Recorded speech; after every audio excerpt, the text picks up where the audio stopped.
Hello everyone, John P.O. here, and today we're going to look at Godzilla for the PS4 gaming console, produced by Bandai Namco Games. Now, the game was originally released in Japan on the PS3 in 2014, and now comes to the US and Europe for the PS3 and the PS4, which we'll be talking about here. This version has some updated graphics and particle effects, as well as extra gameplay modes and a beefier roster of monsters, or kaiju as referred to amongst the monster elitists.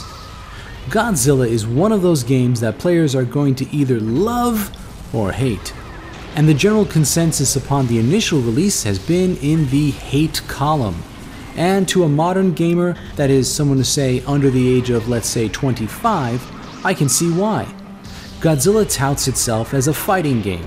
Well, what else could it be? But let's look at the most revered fighting games of recent history, like Street Fighter, Mortal Kombat, Tekken, Soul Calibur. One thing that can be said about all of them is the fighting is incredibly fast, fluid, and hyper-responsive. It has become what we expect in a fighting game. Godzilla has none of that. In the example of Soul Calibur, its publisher Bandai Namco is also the publisher and developer of Godzilla. Why would they make a fighter that is slow and lumbersome to play? The answer is because historically, Godzilla the character is supposed to be slow and lumbersome. The majority of Godzilla movies spanning all the way back to 1954, the big guy was a hulking monster that just moseyed and sashayed his way around Tokyo. This was in essence unavoidable, due to the actors having to wear 200 pounds of rubber monster suit. But it lent itself to the style and essence of Godzilla. Now, most young gamers only know the 2014 American CGI version of Godzilla, and fast-playing fighting games. That combination is sure to bring disappointment and frustration by the gamer playing this game. But to old-school fans of Godzilla's film and lore, this game gets the look and feel faithfully right. A super-fast fighting Godzilla game would feel like a generic fighter game with a slapped-on Godzilla skin. The look and feel are exactly what an old-school Godzilla fan would expect. Even the specific mannerisms of each Zilla are correct. You did know there were different eras of Godzilla, right? For example, the 1960s Godzilla has the goofy, friendly look that was aimed at children at the time, even capturing some of his comical responses to getting hit in the face.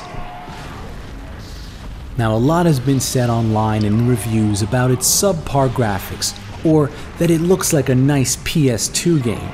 Again, I feel the graphics match the aesthetics of the Godzilla films. Now, I've owned and played Godzilla Destroy All Monsters Melee on Nintendo GameCube, as well as Godzilla Save the Earth on the PS2, and this iteration exceeds them tremendously. Smoke, fire, particle explosions, they feel right. Even the detail of a building's windows flashing just before exploding is straight out of the films. Now, granted, I am disappointed with the lackluster and overly simplified water effects, and there are the issue that trees don't collapse and fall down when he stomps on them, but there are so many touches that were gotten right that are totally lost on the average gamer, who just wants to beat up monsters using a Ryu Hurricane Kick or pulling them with a chain yelling, "Get over here!" Now, every playable monster has his own set of moves that you'll have to master.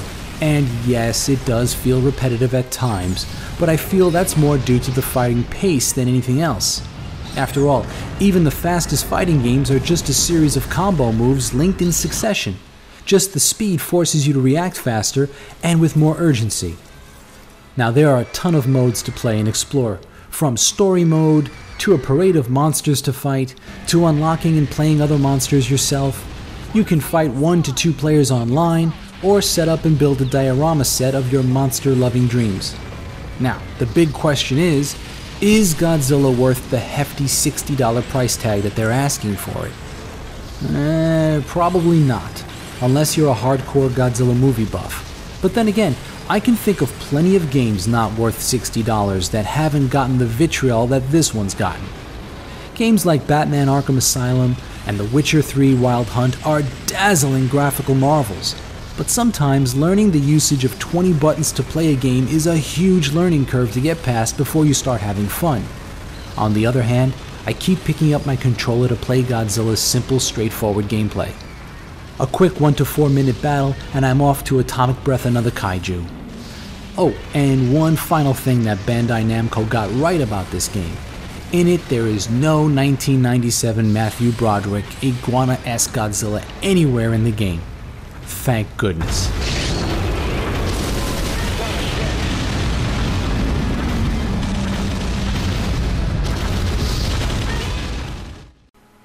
Thanks for watching, and if you enjoyed this video, please like it, share it, and don't forget to subscribe. Thanks again. See ya.